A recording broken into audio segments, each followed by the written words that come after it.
Thank you all for your papers, for talks. I learned a lot. But one theme that I noticed was collage. You talked about that.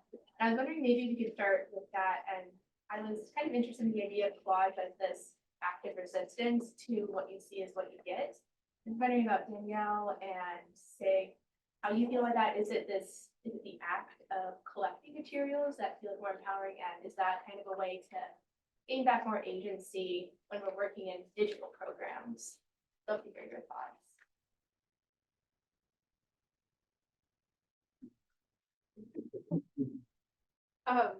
I think for me, there's two aspects of collage I really like. There's an element of agency and an element of spontaneity to it, because you're moving things around, you're gathering and sifting and sorting and composing in a way that you have only so much control.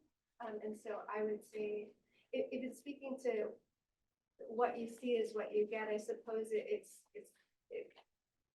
affords more agency and more freedom to speak that way, at least for me. Yeah, I guess Noah, going off of that just a little bit, how do you see ways for us to push back against the constraints that these digital programs seem to be impressing upon us? Well, in terms of like writing and collage, I think I'm thinking that kind of associationally, like collage can become an associative act where you're moving things around in space. It does seem like having physical space is like such a luxury at this point for our practices versus the little box that we get to work with. But in terms of like my thinking and the way that I'm using that alongside my drawing, I feel like just using a ton of note cards has become the big thing for me. Like when I'm thumbnailing a comic, using note cards, cutting it up, collaging with it, and making it something that is like active on a wall, and then doing the same thing with like quotes from books and pieces of writing that I have, and just kind of that act of like physical collaging with stuff becomes really great, whether it's you know, leaves or a book quote. Yes, I'll just add one more thing before we open it up. But one thing I was thinking about, and I know that I have done this when I've been working on like digital collage, is not being as like cognizant of where I'm taking digital images from. And I think when you're working with physical materials, usually you know where it's coming from. But when I want, say, I don't know, flowered wallpaper, and I go to an archive of the public library archives, I grab something, but I don't really think about the background to that object. I don't know, I wonder if any of you have experienced that, or how do we think about being more intentional in digital pieces that we're putting into a digital collage? Yeah, I was going to say I've been thinking a lot about questions like that, and thinking a lot about AI and kind of what the future of collaging looks like in a world where there's AI. And I think I've begun thinking about it, you know, and I know we all worry about those things, but I feel a little bit less worried because I feel like collage is something you can't do with AI, and it's almost something you can't really do. I use digital processes, but I do think it's not something that can be done fully in an AI digital way, because it is so contingent on those natural or kind of tactile, tangible materials. So I don't know, I think it is important in some way to maintain that connection to the thing itself. I know that can always be done, but in my practice, I try to prioritize collecting in a tangible way. I did use some digital archives, certainly, but was very much wanted to choose them intentionally and know their source. And so the ones that I did use were, 18th century pressworks catalogs that I wish I could see in real life. But the William Morris wallpaper that the Victoria and Albert Museum lets you. And I actually got prints of those from some weird source. I'm sorry, I could scan them really highly, but yeah, I mean, I do very much want to trace any digital work that I do to an actual thing, right? Because I'm still very much an actual thing person. And it can be part of your rush or for time sure. constraints. So, Oh yeah, for sure. let's see if there are any questions beyond.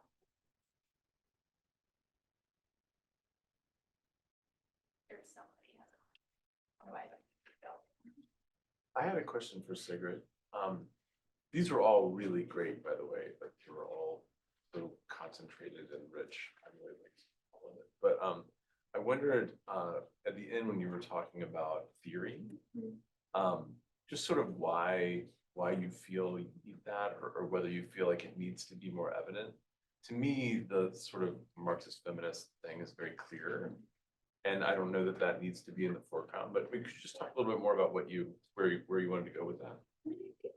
Just because part of what we do here is your research based and reading a lot of criticism.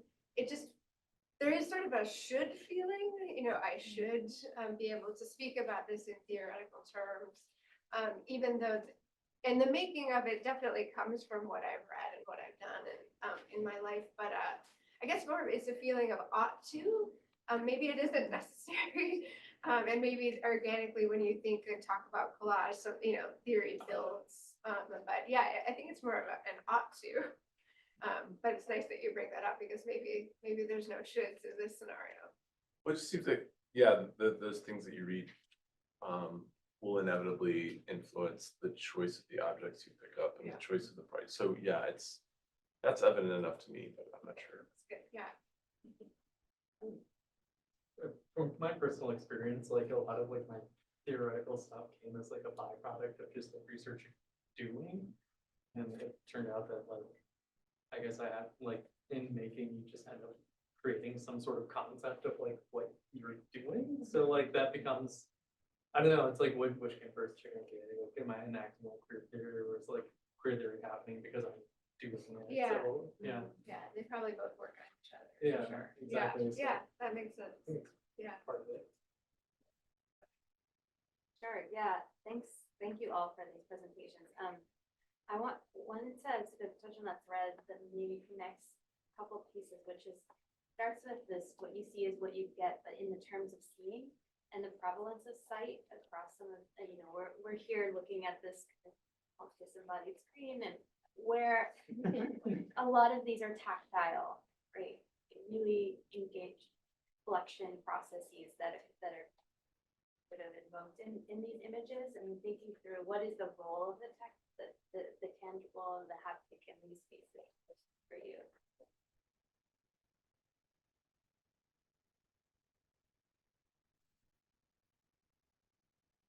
I will say I make different decisions when if I'm using like a digital pen versus a ballpoint pen. Like every decision, like there's a friction between object and material that starts to determine what kinds of lines I may make. And so I feel like that becomes part of every creative decision ability.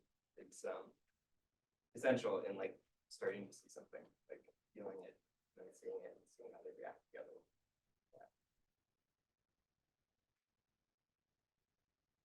Thank you again. Wonderful talks, each and every one. I thought I learned so much in general. I have all kinds of questions for each of you. But speaking for my class, I invited here.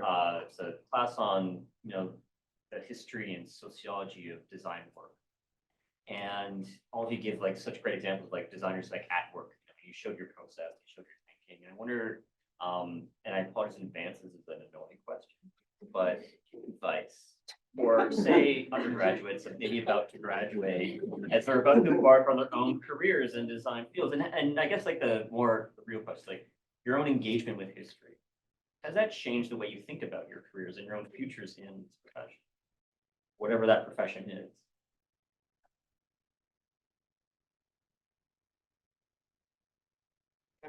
Like I remember just talking yesterday about that. Like, Do you want to hear me talk about it? Yeah. Oh, way to put me on the spot. you just had a lot of good things to say yesterday. Yeah, that's the problem is remembering them. No, so a thing that I've learned a lot from doing research in the archives, from making zines, is that design is a much more expansive thing than we give it credit for. At least in the like general like kind of public sense of it. I think there's the concept of the graphic designer as the person who sits behind the Adobe suite and then designs material for like agencies. But design itself is the like visual, like communal language that we see and interpret the world through. So I think that the act of being a designer can be this really big, expansive thing. And for me, that's maybe less career focused, more like as an act of community building, an act of community healing, of community remembrance, and preserving, especially in a time where as a trans woman in America right now, that like design can be a thing that helps you survive through hard times.